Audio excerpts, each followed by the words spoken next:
E você realmente enxerga? Eu acho que não, porque o essencial, meu amigo, é invisível aos olhos.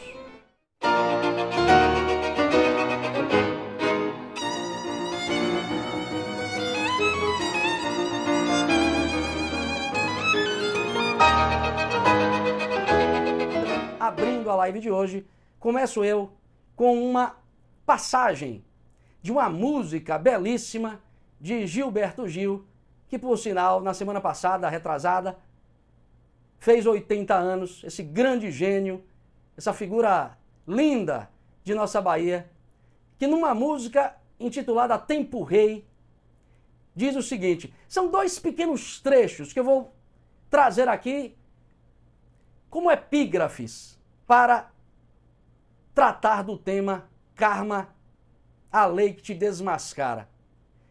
Gil diz o seguinte nesta música, Tempo Rei. Água mole e pedra dura, tanto bate que não restará nem pensamento. Mães zelosas, pais corujas, vejam como de repente as águas ficam sujas. Não se iludam, não me iludo. Tudo agora mesmo pode estar por um segundo. Tempo rei, ó tempo rei, ó tempo rei. Transformai as velhas formas do viver. Ensinai-me, ó Pai, o que eu ainda não sei. Eu vou ficar só com esses dois trechos, porque eles são provocativos no que tange ao tema que eu trago para vocês nessa live. E eu trago esses trechos para tratar da lei natural que,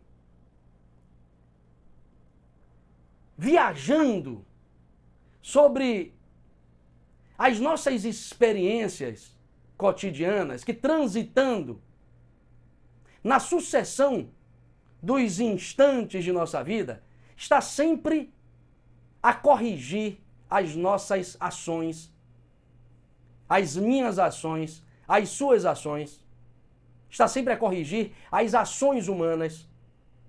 Eu estou tratando aqui de uma lei que, surfando sobre a superfície do tempo, está sempre a corrigir as ações humanas, mas que, em sentido mais geral e abrangente, não trata somente da correção das ações humanas.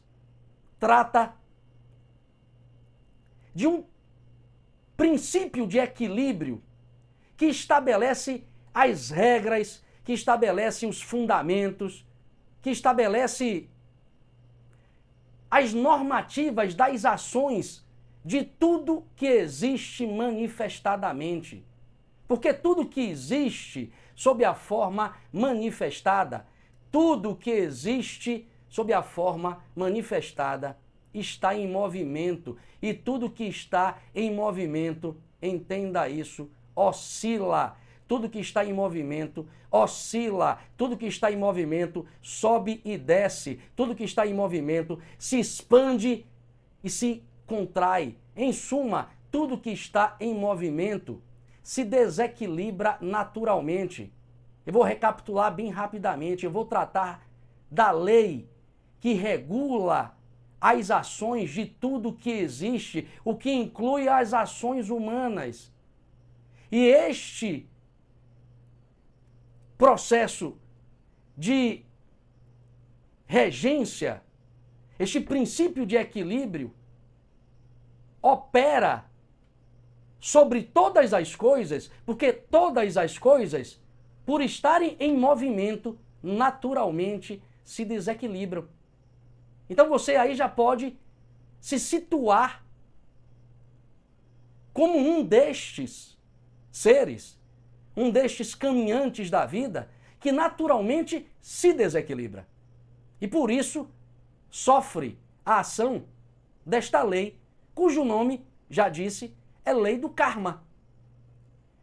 Nós, no fundo, já conhecemos um pouco dessa lei, Porque a filosofia oriental tratou de simplificá-la conceitualmente para nós. É claro que eu estou tratando aqui de um conceito muito profundo, muito complexo. E em função disso, eu apenas apresentarei aqui uma face, um aspecto, um recorte de sua realidade. O que é a lei do karma de forma mais objetiva e direta? Ora, é a lei desconhecida e invisível que ajusta de forma inteligente todo efeito à sua causa correspondente. É a lei que faz com que toda causa de desequilíbrio remonte ao causador ou ao responsável pelo desequilíbrio. Isso visto tanto de uma perspectiva geral, quanto visto de um ângulo mais específico ou no que tange especificamente a realidade humana. Agora, não é porque a lei é conhecida pelo seu nome, pela sua denominação, pela sua conceituação oriental, que ela é um conceito eminentemente oriental. Não. Obviamente que não. Nós estamos diante de uma daquelas constantes antropológicas, estamos diante de uma das constantes culturais, ou seja, diante de uma noção que aparece em praticamente todas as culturas. É uma daquelas noções que se repete em todas as mitologias, filosofias e religiões. O que eu quero dizer para vocês é que a noção de que toda a realidade é governada por um princípio de justiça, a noção de que a realidade como um todo é dirigida por um princípio de justiça está em todas as tradições. Se quisermos olhar primeiramente de uma perspectiva mitológica, ora, meu amigo, você vai para a Grécia, você encontra as deusas Dik e Temis. Você vai para a cultura iorubana, a figura de Xangô, com seu machado da justiça. Você vai para a cultura egípcia, nós temos a figura de Sekhmet e Maat. Podemos olhar, inclusive, até mesmo para Osíris, que é um deus mais conhecido. Se vocês procurarem, por exemplo, o famoso papiro de Ani, que está no British Museum, o famoso papiro de Ani apresenta um morto pesando o seu coração numa balança, naquilo que simbolicamente é chamado de tribunal de Osíris. Ele pesa o seu coração na balança, sendo que no prato oposto da balança está a pena da deusa da justiça Maat. É uma pena, porque a pena é indicativo de leveza. Se o coração do morto não tiver o mesmo peso da pena de Maat, ou se ele for mais pesado, ele retornará para o que os budistas chamam de Sansara. Ele novamente voltará à existência. Repare que eu já derivei aqui para um outro conceito de reencarnação, mas não é propriamente o tema que eu irei tratar. É só para trazer para vocês uma imagem deste princípio de justiça sendo aplicado de um ângulo que abrange uma realidade maior do que a da nossa existência temporal. Se olharmos para a cultura hebraica, para a cultura judaica, nós encontraremos o conceito de divina providência, Rashi Gasha. Rashi Gasha. Não sei se a pronúncia é essa, mas no meu hebraico fajuto, Rashi Gasha é uma expressão que designa justiça divina. Se expressa numa das mais famosas passagens da Mishnah. Mishnah é um livro que apresenta muitos dos conteúdos orais, muitos provérbios da cultura judaica, da religião judaica, e tem lá atenção para o olho que te vigia, o ouvido que te escuta e o registro de suas ações em um livro. É uma passagem da Misná, um livro multimilenar com mais de 2, sabe lá se talvez 3.000 anos. Então observe a chamada para um princípio de justiça que nada deixa escapar de sua vigilância. E aí, isso me remete à própria compreensão que a filosofia estoica tem do karma. Pegando carona no que os judeus apresentam, por que não apresentar aqui o conceito de providência dos estoicos, que parte da ideia de que nada no universo escapa à razão ou logos que o governa, nada escapa. Se vocês quiserem finalmente partir para um livro, que é propriamente o que nos dá maior referência cultural, a Bíblia, porque a Bíblia é propriamente o livro de nossa cultura, a nossa cultura é judaico-cristã, nós encontraremos a famosa passagem: a semeadura é livre, a colheita obrigatória. No popular, quem planta, colhe. Você vai encontrar em Gálatas 6, em Levítico 26, em Coríntios 9 e talvez em outras passagens. São passagens correlatas que endossam esta passagem: quem planta, colhe. Então, esta lei, chamada de karma, conhecida por karma, não é propriamente algo eminentemente da cultura oriental. Eu citei há pouco o espiritismo como a filosofia responsável por preservar e, de certo modo, difundir este conceito, esta noção em meio à nossa cultura materialista. E por que não lembrar que no capítulo 4 do Livro dos Espíritas tem lá a passagem em que esta ideia é mencionada com toda aquela clareza que é própria dos escritos de Allan Kardec. Então, não tem para onde escapar, meu amigo. Gostemos ou não desse negócio, nós estamos dentro de um contexto em que opera um princípio de justiça que o tempo todo nos atravessa nossas decisões, atravessa nossas compreensões, atravessa nossas apostas de vida. Eu até diria a vocês, para ser mais assintoso, para ser mais contundente, que a melhor forma de percebermos a operatividade desse princípio de justiça, a melhor forma de percebermos a operatividade deste princípio de equilíbrio, que é um princípio cósmico, é observar a nossa própria vida, é observar como ele opera em nossa própria existência. Porque, não tenham dúvida, ele está o tempo todo em operatividade. O tilintar do chicote da deusa Sekhmet está o tempo todo comendo no centro. Porque nós, o tempo todo, por ignorância e inconsciência, estamos a perturbar a ordem das coisas através de nossos desejos irrefreáveis, através de nossos pensamentos equivocados, através de nossas emoções descontroladas. Nós estamos o tempo todo provocando desequilíbrios, estamos o tempo todo perturbando a ordem das coisas.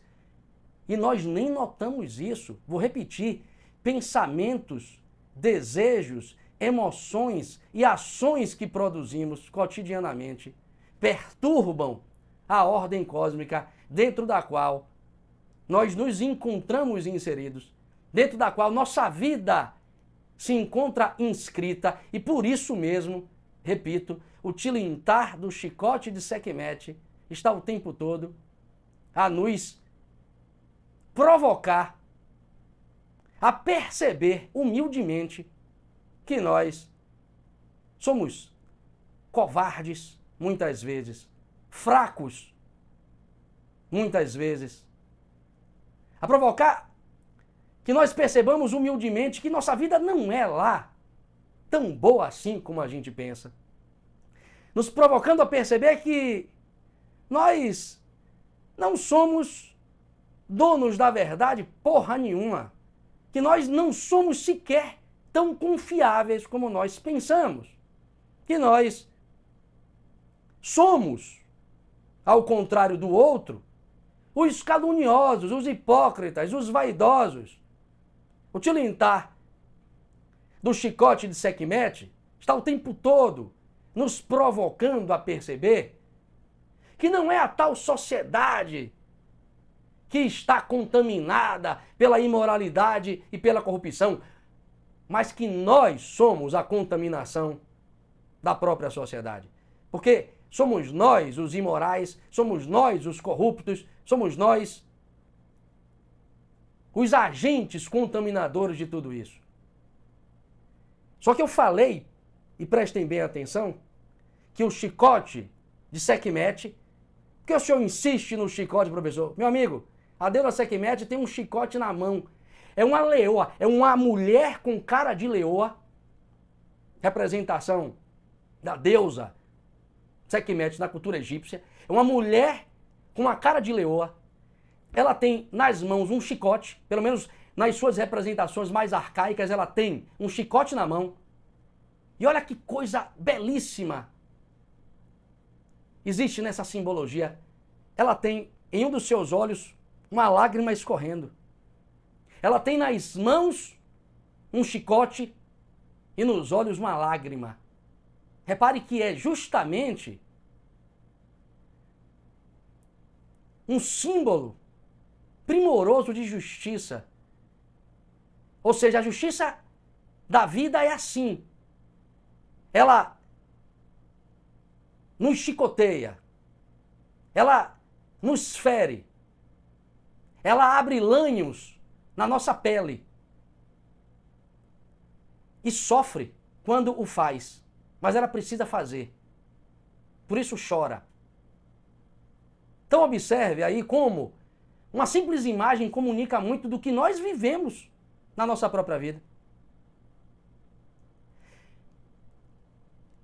Cheguei então num ponto que eu julgo ser o mais importante. Porque, observe, eu não quero aqui apresentar, ou melhor, eu não quero que vocês aqui saiam entendidos de que a lei do karma se trata apenas do chicote de Sekhmet. Não. A lei do karma não se trata disso, ela não se resume a isso. Estou colocando aqui um aspecto desta lei, que é o que me interessa tratar nesta live. Obviamente que o karma também te entregará por direito toda a bem-aventurança que lhe é de direito. Ou seja, os frutos das suas boas ações são entregues pela deusa Sekhmet, sem que, obviamente, ela precise de seu chicote. Só que fiquemos aqui com o chicote de Sekhmet, porque é o que importa nesta live. E fiquemos para que possamos entender duas coisas importantes. E agora o caldo vai engrossar. Duas coisas importantes o chicote de Sekhmet nos chama a perceber. Agora observe que isso é para poucos, que a maioria não vai entender o que eu vou dizer. A maioria não vai entender. Porque é preciso olhos de ouvir, olhos de ver e ouvidos de ouvir. É preciso olhos de ver e ouvidos de ouvir para entender o que eu vou colocar.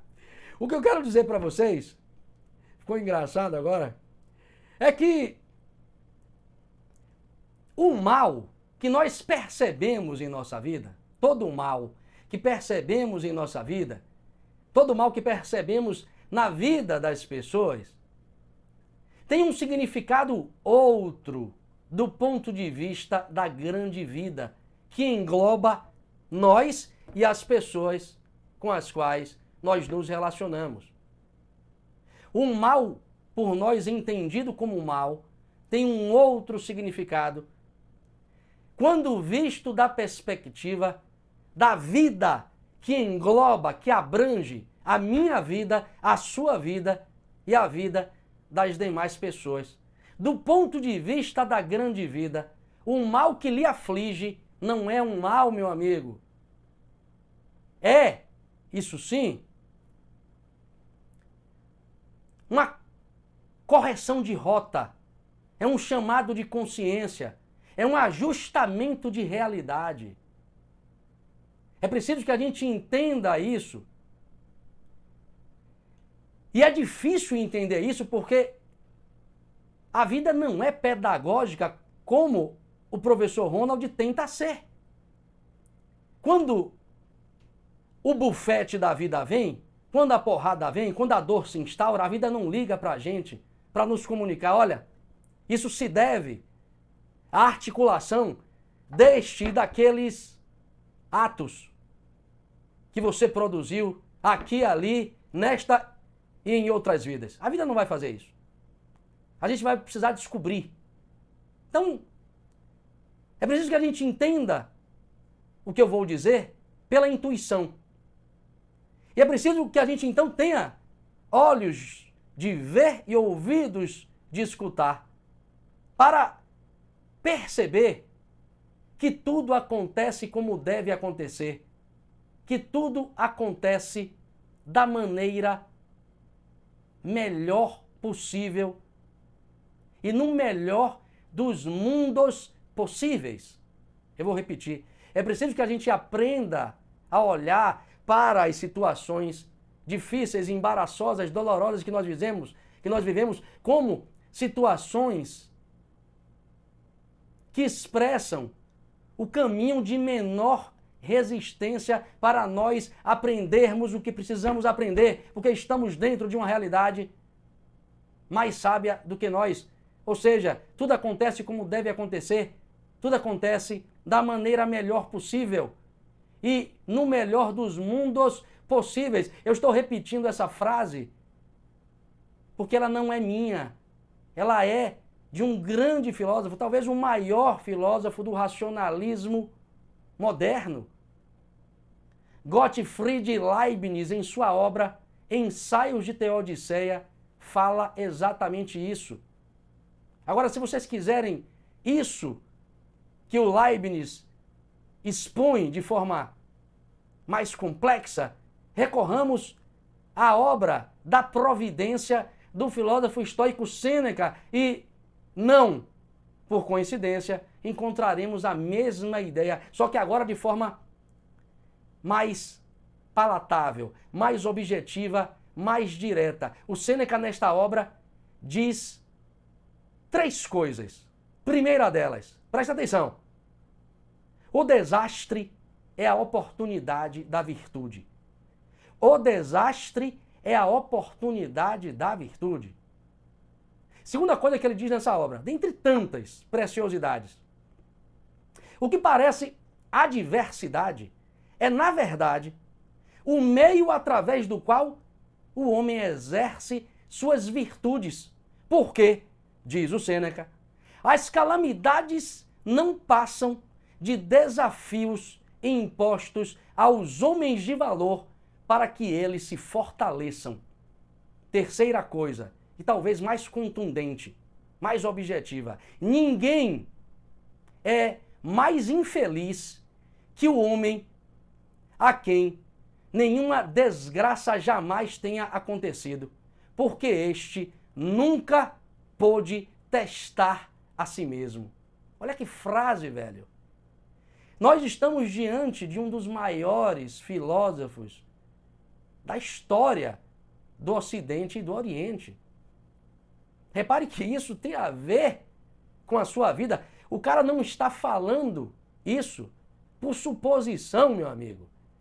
Ele está colado com a vida. E se você prestar atenção no que o Sêneca apresenta nesta obra e perceber isso na sua própria vida, ao tentar perspectivar as dores que lhe afligem do ângulo que Sêneca nos chama a perceber, você vai ver que isso é verdade. Você poderia até falar uma coisa para mim agora. Pô, professor, Sêneca foi um estadista, não, ele foi um conselheiro de estadista, ele foi um homem rico de Roma, um filósofo, ou seja, uma figura distante da realidade, cheia de muitas possibilidades, foi advogado, conselheiro de imperadores, filósofo.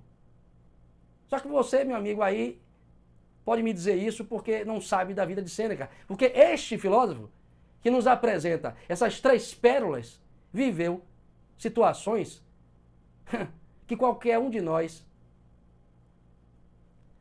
talvez jamais conseguisse se reerguer.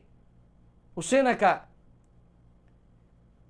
foi exilado, foi obrigado a sair de Roma e passar 8 anos fora de sua cidade. Foi expulso de sua cidade pelo imperador Cláudio. Foi condenado à morte por Calígula, que depois o perdoou. E o que é pior, o seu discípulo, um jovem que foi por ele educado, mais tarde, quando se transformou em imperador, vocês conhecem a figura, Nero, obrigou Sêneca a se suicidar. E ele o fez. E mais um detalhe que eu deixei para trás. Alguns meses antes de ser exilado por decreto do imperador Cláudio, Sêneca é ferido por uma dor lancinante. Seu filho morre. Criança. Uma criança morre. E foi o seu filho. E ele, mesmo ferido pela dor da morte de seu filho, se vê meses depois obrigado a abandonar sua cidade. Ele escreve várias cartas nesse período de exílio, que são obras-primas. Qualquer carta que você tenha em mãos, são mais de 100.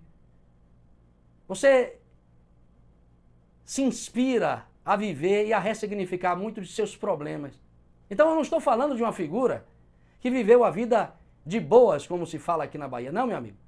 Uma pessoa que teve como marca na sua história a morte de um filho, um exílio e a condenação a um suicídio. Ele furou as próprias veias numa banheira, deixou o sangue escorrer junto com seus amigos e sua esposa e morreu por decreto de Nero. Do contrário, seria supliciado. Então, situações que deveriam levar este personagem histórico a se lamentar. Não. O que ele fez foi deixar um legado extraordinário de sabedoria, do qual eu me sirvo hoje para poder aqui provocar você que está me ouvindo e a mim mesmo a repensar a própria vida. Então, observem vocês que o karma é algo que não está contra nós. Nos chama a um ajustamento de consciência ou uma correção de rota. O senhor falou de 2 aspectos, professor. Esse é o primeiro. Qual é o segundo? O segundo vem ao cabo das reflexões feitas por um filósofo oriental, um teósofo, chamado Sirihan, numa obra intitulada O Interesse Humano. Tem lá um dos capítulos dessa obra, ele trata do karma. E aí eu quero que vocês prestem muita atenção no que eu vou dizer. A nossa experiência como ser humano se encontra instalada numa dualidade. O sapo, o pombo e o gato não têm dualidade. não vivem drama existencial algum. Nós vivemos o drama da existência porque vivemos na dualidade. Já disse isso. Olhemos para o símbolo do Tao, que é a forma mais objetiva de percebermos isso, e veremos que existem duas forças yin e yang bailando dentro de uma unidade, dentro de um círculo. Esse é o retrato fundamental da experiência humana. E daí, professor? E daí que nós somos o círculo. E observe que no círculo há sempre uma face escura se projetando, se movendo. Toda a ação que nós produzimos aqui gera uma reação. Toda ação que nós produzimos, e pensamento é ação, emoção é ação, palavra é ação, toda ação que produzimos gera naturalmente uma sombra, uma contraparte. Nós estamos dentro de uma realidade que por si só já se apresenta a nós como algo que não é nós. Estamos sempre diante do outro. Podemos tomar esse outro como um mundo. E o mundo, como não é nós, o mundo é uma sombra. O mundo é sempre alguma coisa escura, é sempre um mistério, é sempre algo desconhecido. Não entendi, professor. Você vai entender agora. Nesse jogo entre consciência e inconsciência, entre consciência e mundo, entre eu e mundo, há sempre um oposto a ser descoberto. Ou seja, nós vivemos no plano da multiplicidade das coisas. E a vida, com isso, quer nos comunicar o quê? Que existe uma unidade de fundo. Nós vivemos em meio à relatividade de olhares e perspectivas. E a vida quer nos comunicar o quê com isso? Que existe um absoluto de fundo. Nós vivemos em meio à finitude, ou em meio à morte das coisas, dos seres, das pessoas. E isso quer nos comunicar o quê? A vida quer nos comunicar o quê? Com tudo isso, que existe alguma coisa eterna. Então, o que eu quero dizer para vocês é que já estamos instalados em uma experiência em que o oposto está sempre nos convidando a descobrir a unidade, a totalidade, o absoluto, ou o que nós perdemos de nós mesmos. O que acontece com a gente nos dias de hoje? Nós rejeitamos aquilo que não nos agrada e, consequentemente, isso volta cedo ou tarde a nós pela força da lei do karma. Tudo que nós rejeitamos, tudo que nós refugamos, quando viramos as costas para alguma coisa, porque não aceitamos de algum modo, quando um oposto é por nós deixado de lado, ele vai se reapresentar à nossa vida cedo ou tarde. E como eu disse, a vida não vai te ligar para te dizer quando você o ignorou. O que eu quero dizer com isso? Essa reflexão do mestre Sirihan. Presta atenção que sua vida é regida por um princípio de equilíbrio. E esse princípio de equilíbrio em você pede que você acolha, recepcione tudo aquilo que lhe desagrada, tudo aquilo que lhe fere, tudo aquilo que lhe contraria, tudo aquilo que lhe é contraditório, tudo aquilo que aparece a você como feio, como estranho, como difícil, como doloroso, como antiestético, tudo aquilo que não é você e que se apresenta a você como algo estranho a você ou ao que você pensa, não pode ser por você rejeitado. Eu não estou dizendo que você, diante disso, deve ser complacente, não. Presta atenção, não é ser complacente, não é ser condescendente a estas coisas, não é ser devoto ao que lhe é oposto. Não, eu estou falando de uma recepção, de uma integração. Você, para isso, precisa ter uma reserva de consciência que lhe permita olhar para o oposto como alguma coisa que, sim, você não entende, mas que se aparece a você, é seu. Se aparece a você, meu amigo, é seu. Se liga nisso, velho. Tudo que lhe agride, lhe afeta, se apareceu a você, é seu. Eu vou dar um exemplo prático para fechar a live. O Buda caminhava com um discípulo pedindo arroz na porta de algumas casas. E eis que ele bate pedindo arroz. E uma mulher olha para a cara dele e do seu discípulo e diz um monte de desaforos. Ele apenas sorri. Ele apenas sorri. Vira as costas, agradece e vai embora. E o discípulo dele fica muito irritado. E depois fala a ele: mestre, como o senhor pôde agir daquele modo? Ela lhe disse aquelas coisas todas e o senhor sai dali como se nada tivesse acontecido? E o Buda diz: aquilo não é meu, porque você só aceita o presente que quiser. O presente faculta a você aceitar ou não. Não foi para mim aquilo, foi para você. O que ele está dizendo aí? Numa finesse filosófica extraordinária. Ele está dizendo que ele já está livre do karma. Ele não deve nada à vida. Ele apenas encontrou uma circunstância, não se afetou por ela. Agora o discípulo dele ainda não está devidamente consciente e tomou aquele acontecimento como algo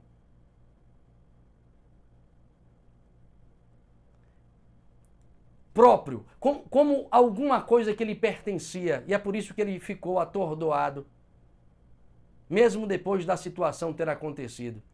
Ou seja, é o karma dizendo a ele: você ainda não está pronto, você ainda não entendeu o que é a vida, você ainda não percebeu que circunstâncias são só circunstâncias.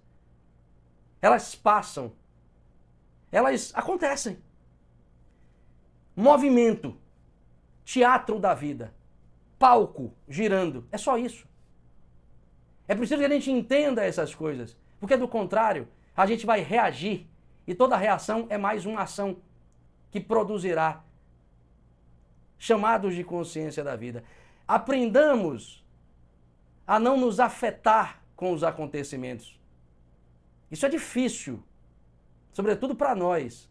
É preciso que a gente aprenda a organizar a nossa consciência, a estruturá-la, de modo a entender essas coisas. Porque a gente não está na altura do Buda para ignorarmos isso. Nem eu, nem vocês somos Budas. Então nos cabe aqui, pelo menos, construir uma percepção que nos leve a um afastamento das circunstâncias, de modo a não nos deixarmos sermos levados por elas e, consequentemente, produzirmos ações que cedo ou tarde retornarão a nós novamente como mais um chamado de consciência. Comecei com Gil, termino com ele. Uma outra música, talvez finalize o que eu quero dizer para vocês. Tem conteúdo simbólico e filosófico. Vou deixar para que vocês possam refletir, porque ela merece muita atenção. Gilberto Gil, na música Realce, diz assim: não se incomode. O que a gente pode, pode. O que a gente não pode, explodirá. A força é bruta, mas a fonte da força é neutra e, de repente, a gente poderá. Não se impaciente. O que a gente sente, sente. Ainda que se tente, afetará. O afeto é fogo, mas o modo do fogo é quente e, de repente, a gente queimará. Não desespere. Quando a vida fere, fere. Nenhum mágico interferirá. Se a vida fere, como a sensação do brilho, de repente a gente brilhará. Realce, realce, quanto mais purpurina melhor. Realce, realce, quanto mais parafina melhor. Parafina, meu amigo, é a substância da vela. É preciso que a gente se veja no mundo como parafina a ser queimada, torrada, em nome de alguma coisa que emane, transmita a luz.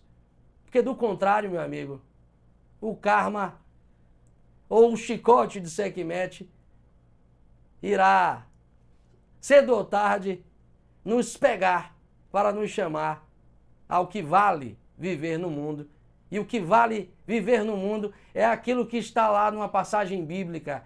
É ser vela, tirar a si próprio debaixo do alqueire e se colocar no mundo, a iluminar alguma coisa, ainda que seja você, ainda que seja sua família, ainda que seja seus amigos, ainda que seja o mundo.